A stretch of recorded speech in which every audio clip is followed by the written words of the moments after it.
Coffee? Oh, yes, please. Thank you. I'm used to drinking coffee in the mornings now. In England, I used to drink tea. அவங்க 2 sentences சொன்னாங்க. இதனுடைய தமிழ் அர்த்தம் என்னன்னு பார்க்கலாமா?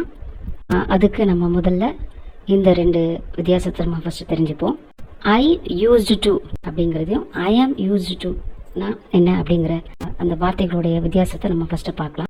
ஐ used to அப்படின்னா அதனுடைய பொருள் பாஸ்ட் ஹேபிட், அதாவது கடந்த கால வழக்கம்னு அர்த்தம்.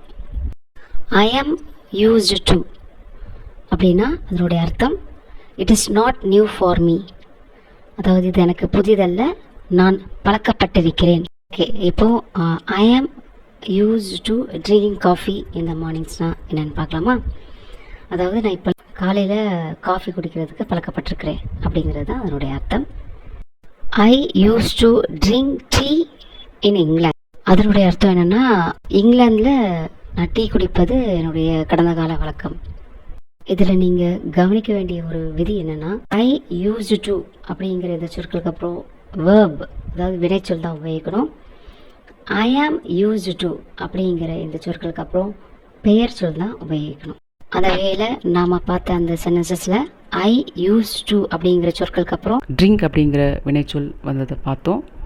அதே மாதிரி ஐ ஆம் யூஸ்டு டு அப்படிங்கிற சொற்களுக்கு அப்புறம் ட்ரிங்கிங் அப்படிங்கிற தொழிற்பெயர் சொல் வந்ததை நம்ம பார்த்துருக்குறோம்.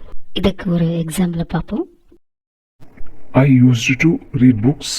அப்படின்னா நான் புத்தகம் வாசிப்பது கடந்த கால வழக்கம். Now I am used to reading books.